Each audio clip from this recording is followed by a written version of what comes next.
ఇప్పటికీ గోదావరి నది ఒడ్డున ఇచ్చినటువంటి ఒక దత్తముక్తి క్షేత్రము. ఎన్ని వేల మందికి అక్కడ అపర కర్మలు చేసుకుంటూ సంతోషపడుతున్నారంటే అప్పుడప్పుడు వెళ్ళి అక్కడ స్నానానికి కూడా కుంభమేళానికి కూడా వెళ్ళినటువంటి 2 మాటలు వెళ్ళాను.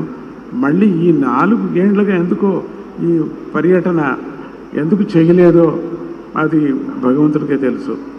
చంద్రబాబు నాయుడు గారు వస్తూ ఉండగానే మళ్ళీ ఈ యాత్ర చేయాలని ఒక ఉత్సాహం మనసులో బయలుదేరింది.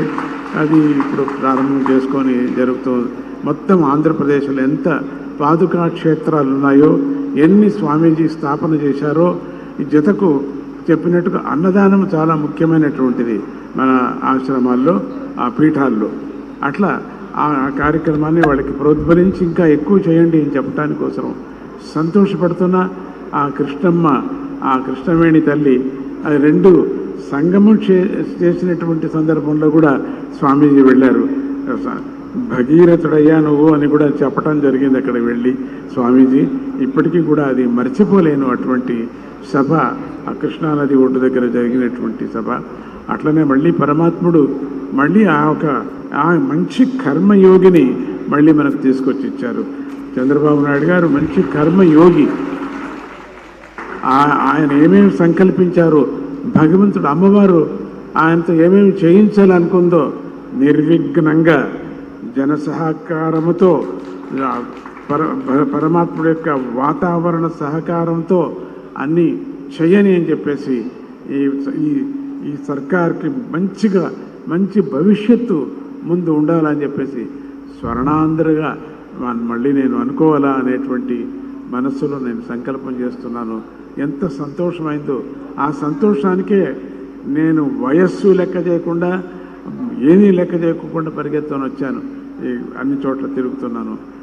చంద్రబాబు నాయుడు గారికి మంచి శక్తిని, మా ఆత్మస్థైర్యాన్ని, అట్లనే ఆ చుట్టూ ఉండేటువంటి ఆ పరివార మంత్రాంగానికి అటువంటి శక్తిని, నిస్వార్థమైనటువంటి సేవా శక్తిని వాళ్లకు ఇవ్వని, ఆయన యొక్క సంకల్పం నెరవేరని అని జగన్మాత అయినటువంటి గీతామాతను అన్ని చోట్ల మేము ప్రచారం చేస్తున్నాం. ఆ గీతామాతను కూడా ఈరోజు పారాయణం కూడా చేశారు. గీతా పారాయణం ఎంతోమందికి గోల్డ్ మెడల్ కూడా తీసుకున్నారు.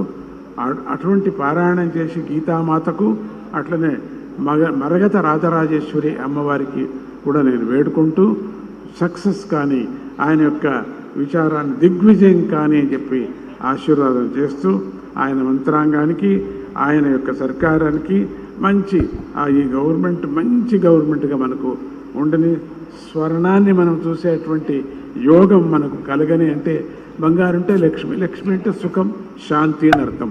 అటువంటి సుఖ శాంతులు ఉండని అని చెప్పి వేడుకుంటూ ఇక మళ్ళీ నేను వదలటానికి ఇష్టం లేదు. అంత సంతోషంగా ఉంది. ఆ సంతోషం హృదయంలో ఉంది, బయటికి రావటం లేదు.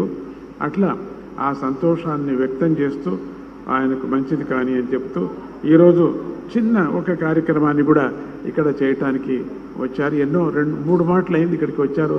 ఎన్టీ రామారావు కూడా ఇక్కడికి వచ్చారు. మొదట్లో ఈ యజ్ఞశాలను ప్రారంభం చేసింది ఆయన. క్షిప్ర గణపతి యజ్ఞశాల ప్రారంభం చేశారు. అవన్నీ నేను జ్ఞాపకం చేసుకుంటున్నాను.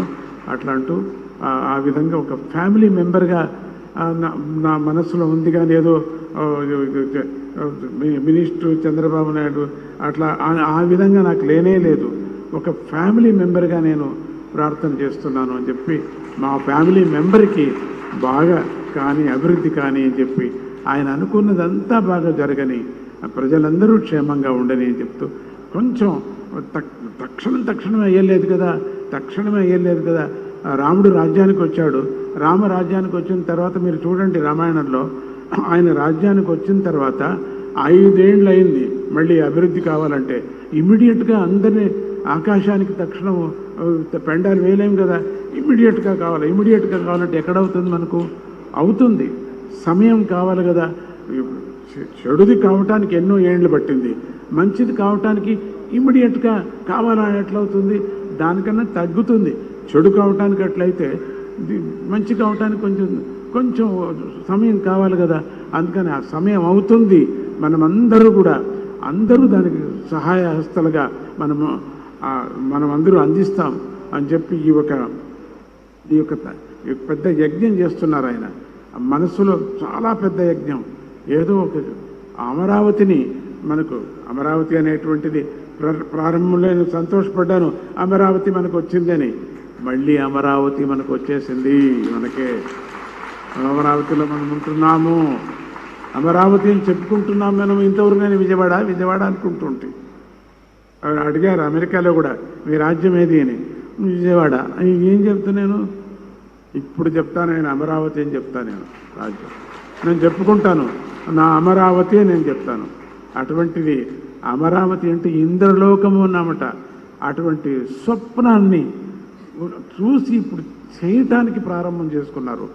అది మంచిగా కలగని, సిద్ధి కలగని అని అంటూ ప్రతి నిత్యము ఆయన గురించి కొంచెం కష్టాలు ఉన్నప్పుడు ప్రతినిత్యం యజ్ఞం చేశారు స్వామీజీ.